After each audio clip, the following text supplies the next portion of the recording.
La economía actual es un mundo especializado y eso no se le escapa a nadie. En este clima de profesionalización, pudiera parecer que una empresa dirigida por una familia, en la que se sucede una generación tras otra, estaría abocada al fracaso porque el carisma, la astucia en los negocios o la capacidad de sacrificio no se transmiten en el código genético. La realidad, sin embargo, nos demuestra que la empresa familiar no solo pervive, sino que es imprescindible en nuestro actual modelo empresarial. Los datos nos dicen que en el caso español el 60% de la riqueza nacional depende de las empresas familiares. Si este dato no fuera suficiente aval, habría que destacar que el 80% de los que no trabajan para una empresa pública lo hacen para una empresa familiar. Y es que las empresas familiares son una institución en nuestra economía en la que están presentes desde grandes bancos con miles de empleados hasta pequeños comercios donde la familia no solo dirige, sino que además es la única mano de obra. El objetivo de este programa va a ser aclarar en la medida de lo posible la interrelación que existe entre empresa y familia y profundizar sobre todo en el tema de la sucesión. Para ello contamos hoy con la presencia de la profesora María José Pérez Rodríguez, directora de la Cátedra de Empresa Familiar de la Universidad Complutense de Madrid. Si la sucesión es una de las decisiones que marcan la vida de la empresa familiar, ¿por qué en la actualidad este tema, el tema de las sucesiones, es uno de los grandes problemas con los que se enfrentan este tipo de empresas? Bueno, hay que decir que junto con la elección del Consejo, la sucesión en la dirección es el elemento que se identifica con mayor frecuencia con lo que es la función de gobierno. Entonces puede ser entendido como un proceso que implicaría las etapas que hay que seguir para elegir al mejor sucesor y sobre todo garantizar que está preparado, o bien como un suceso. El suceso sería la transferencia formal de poder. El problema radica en que normalmente se planifica esta segunda cuestión, el suceso, y no el proceso. Por eso es un problema importante. En una empresa familiar, ¿qué perfil de personas necesitaríamos para garantizar la continuidad de esa empresa, para aumentar su profesionalización, para de alguna forma conseguir que se produzca con éxito la sucesión? Bueno, pues aquí surge la disyuntiva famosa entre familiares y no familiares, ¿no? Pero que realmente responde a una misma situación paradójica que en cualquier tipo de empresa. En las empresas nos planteamos si necesitamos un trabajador principal o si necesitamos un trabajador de características más auxiliares, ¿no? Entonces, ¿de qué depende? Pues depende básicamente de cuál sea la estrategia. Por eso se necesita una coherencia entre las creencias de la familia y la estrategia. Si la empresa lo que persigue es continuar un poco con su misma estrategia y con personas similares a las que ya tiene, su preocupación fundamental es reforzar sus fortalezas. Cuando se refuerzan las fortalezas, se piden individuos con características similares a los que ya tenemos. Si por el contrario necesitamos estrategias más arriesgadas de desarrollo de productos, entrar en nuevos mercados, hacer funciones, cumplir con funciones que antes no cumplíamos, resolver problemas de una manera creativa cuando antes no se nos habían planteado previamente, entonces aquí las estrategias son no de reforzar fortalezas, sino de extenderlas. Entonces, ¿qué tipo de individuos necesitamos? Necesitamos individuos que complementen a los que ya tenemos, no similares, sino que complementen. Entonces, claro, esos son los perfiles y luego lo que se tiene que plantear entonces la empresa es ¿dónde está ese tipo de persona? ¿En la familia o fuera de la familia? La sucesión es el tema primordial de análisis en el caso de una empresa familiar. Cuando el iniciador de la empresa quiere o tiene que delegar la dirección, se plantea la disyuntiva de a quién otorgar el poder. Yo rompo una sociedad y hago una familiar porque lo veía ventajoso. Ventajoso para mí, que efectivamente que antes pues tenía que estar de noche y de día y a todas las horas sin poder ir ni de vacaciones, y ahora puedo hacer todas esas cosas porque me lo llevan mis hijos. Entonces yo al partir otra sociedad, entonces ya les di unas acciones a ellos para que se interesaran por la sociedad. Y vamos, decidí porque veía el mejor camino a seguir, porque ya eran hombres y tenían que tirar para adelante con la empresa, porque uno no vive siempre. Uno llega a un momento que dice estoy cansado y me retiro porque son muchísimos años los que lleva uno luchando. En el caso de la empresa familiar, la decisión no solo puede ser racional. Una lógica familiar sustituye al consejo de administración con la carga emocional y las ventajas que ello incorpora. Se va a continuar con el trabajo emprendido por el empresario. ¿Por qué? Porque la mayoría de los sucesores son personas que han vivido o han mamado, como se dice vulgarmente, es la empresa desde pequeños, ya bien pues acompañando a su padre en verano, viendo los problemas que existían en la empresa, porque es inevitable que el empresario no se lleve los problemas a casa, o sea, es imposible que no se los lleve. Entonces, desde pequeño, esa persona ha visto las cosas buenas y las cosas malas que tenía. Lógicamente, como todo padre, pues le enseña a su hijo lo que él cree que es bueno, y lógicamente si el padre es empresario y ama la empresa porque es algo que ha creado, lógicamente le intenta enseñar al hijo que también la ame. Por lo tanto, sí es bueno que haya una sucesión de familiar a familiar, por eso que digo, porque hay una confianza en que se va a continuar con todas las cosas y que el trabajo que se ha realizado no se va a dilapidar, no va a ocurrir como ocurre a veces últimamente en la cultura empresarial, que una persona monta una empresa, le va bien y a los 3 años viene un gran grupo empresarial, le da un montón de millones y esa empresa, bueno, pues ya no funciona, o sea, no tiene ese apego a la empresa que, digamos, puede tener un sucesor familiar. En la empresa familiar el cambio puede ser sencillo en algunos casos cuando solo hay una opción, o puede ser enormemente complejo porque los criterios de elección no contemplan la cualificación o la eficacia. ¿Cuáles serían las fuentes de problemas que motivan esta necesidad? Bien, los conflictos surgen por varios motivos. Pueden ser de tipo generacional, pueden ser por lazos, o también hay que tener en cuenta los retos que estas empresas se tienen que plantear para responder un poco a las necesidades de la economía. Los voy a comentar de forma separada, aunque son conflictos que se relacionan. Los conflictos generacionales suelen surgir a veces por múltiples motivos, por ejemplo, por la incapacidad para retener o atraer, primero atraer y segundo retener a sucesores que sean competentes y que estén motivados. Surgen también por rivalidad desenfrenada entre hermanos o porque la empresa tiene dificultades para conseguir a buenos profesionales fuera de la familia, ¿no?, que asuman sus puestos. Los conflictos de lazos, por su parte, surgen porque en la familia los miembros se mueven por afectos, mientras que en la empresa los individuos se tienen que mover por una base contractual.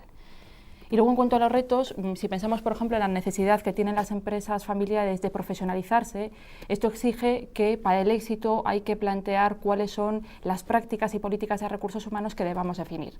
En definitiva, como los retos van cambiando a lo largo del tiempo, el problema de la sucesión se convierte en una constante en estas empresas. Hemos identificado ya entonces las razones que justifican la planificación de la sucesión en la empresa familiar.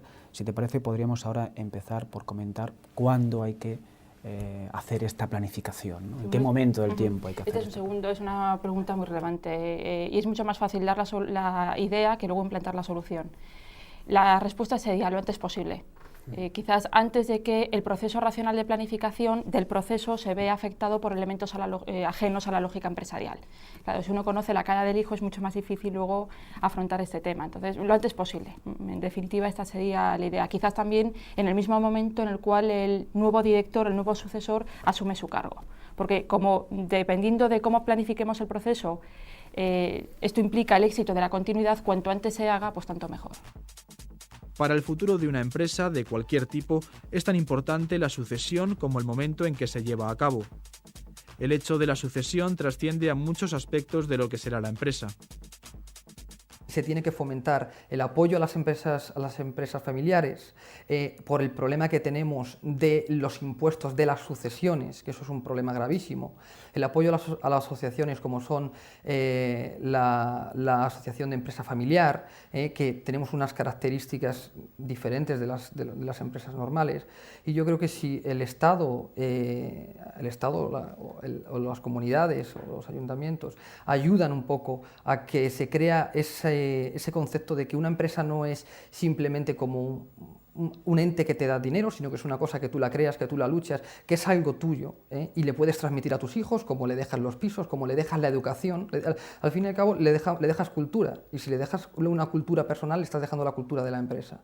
Por lo tanto, si se consigue intentar que la gente coja esa cultura de la empresa y se fomenta que una empresa, repito, no es simplemente para pegar vulgarmente un pelotazo, sino que es para trabajarla y para mantenerla y crear riqueza para los demás y para ti, sí se conseguirá. Si no, probablemente haya un problema que estemos casi todos en manos de grandes empresas.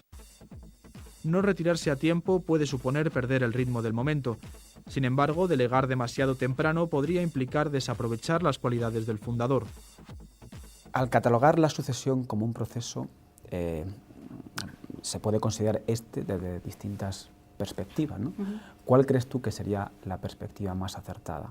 Bueno, yo lo veo como, puede ser un proceso político, puede ser un proceso de tipo fiscal, yo lo veo como un proceso cultural, porque en la empresa familiar hay patrones culturales familiares y patrones culturales empresariales, y donde además los valores inmersos en dichos patrones son diferentes, y hay una necesidad muy grande de compatibilizar, de conjugarlo, y por lo tanto yo lo veo como un problema de tipo cultural que hay que manejar.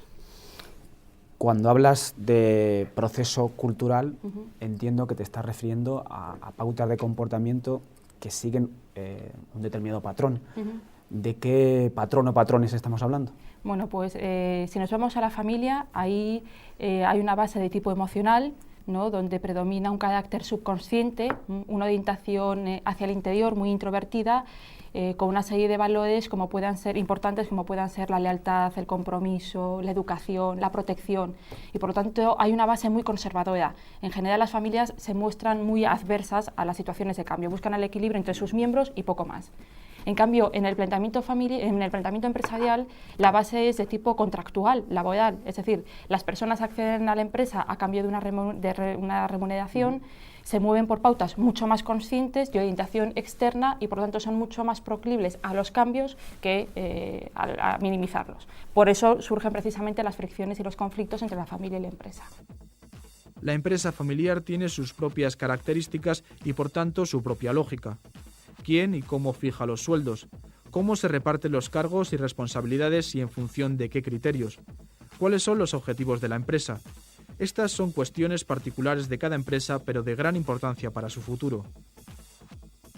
Yo intento diferenciar lo que es, digamos, mi sueldo de lo que es la empresa. Aunque tengamos la posibilidad o la capacidad de coger un poco todos de todo, si hiciera falta, pero creo que hay que intentar diferenciarlo, porque lo que ocurre es que luego empezamos con los problemas que hemos dicho antes de falta de autoridad, de quién es el que dice que se coge uno, o se coge dos, o se coge tres. ¿Por qué si uno coge uno y por qué yo no cojo uno? ¿Por qué uno lleva esta parte de la empresa que tiene más responsabilidad y por qué el otro no la lleva? Es decir, ese problema económico es el mismo problema que la resolución de conflictos, es la falta de autoridad clara, al no ser que el padre coja e medio imponga a su sucesor. Para su continuidad también es importante valorar la autoridad y la jerarquía en una empresa de este tipo. A menudo se producen situaciones en las que un familiar tiene una posición más elevada en la empresa y ejerce su responsabilidad sobre otro que en la lógica familiar tiene una posición dominante. Cuando has hablado de cultura, me gustaría que comentaras qué papel juega esta en los conflictos que surgen por la lucha entre los valores a los que antes hacías referencia. Bueno, la cultura cumple varias funciones. Es un instrumento que dota de sentido a la organización, refleja lo que es la identidad de la empresa, en este caso de la empresa familiar. Además, genera un compromiso colectivo y transmite estabilidad a lo que es el sistema social, ¿no?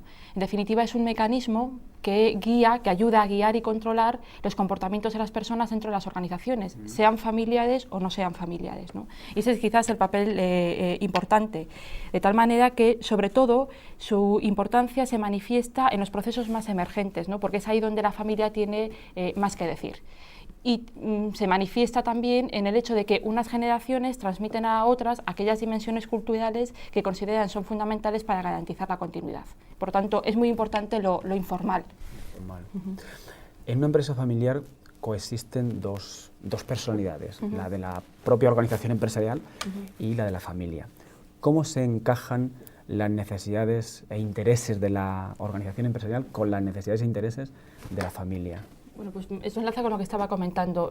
Para la implantación estratégica es necesario contar con estructuras de gobierno que hasta cierto punto son rígidas y también con mecanismos más informales, que son los patrones culturales, ¿no? Entonces, por ejemplo, a la empresa, ¿qué le interesa para garantizar su continuidad? Pues a lo mejor desarrollar una serie de productos desarrollar actividad en nuevos mercados, por ejemplo, para responder a planteamientos más globales. Si la economía es más global, uno de los hándicaps fundamentales que tiene la empresa familiar es superar su carácter localista. Pero, por otro lado, también es muy importante garantizar la continuidad a través de un liderazgo renovado y, por lo tanto, si en la primera parte juegan un papel importante los mecanismos formales, en el segundo juegan un papel mucho más importante los mecanismos informales. Y, en definitiva, la idea es conseguir coherencia entre las creencias de la familia y las perspectivas estratégicas, lo que es la estrategia competitiva, porque solamente así, si conseguimos esa coherencia, vamos a facilitar que la familia genere un compromiso con los objetivos planteados. Las relaciones familiares y su repercusión en la empresa tienen un buen elemento de juicio en la resolución de los conflictos. La solución de un conflicto en una empresa familiar respecto a otra que no lo es que la resolución de un conflicto en una empresa familiar es complicadísimo. Y cuando digo complicado en superlativo, lo digo complicadísimo. ¿Por qué?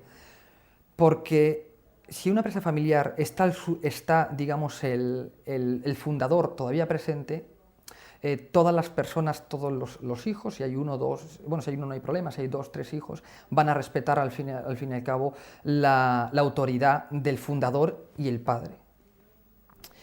Pero cuando ya el fundador delega, ya digamos, hay un problema de autoridad. En una gran empresa se tiene bien claro que hay una persona que es el que manda y luego hay pues, jefes de departamentos que cada uno manda en lo suyo. Aunque la empresa familiar pueda ser un hijo el que lleve un poco las riendas y otros hijos lleven los departamentos, a la hora de resolver un conflicto, cuando las posturas se enconan, esos otros, digamos, otros familiares que entienden que hay uno que es el que más manda, por decirlo de alguna manera, luego no lo respetan, porque al fin y al cabo es su hermano o al fin y al cabo es su primo. Entonces, ahí la resolución de un conflicto es grave.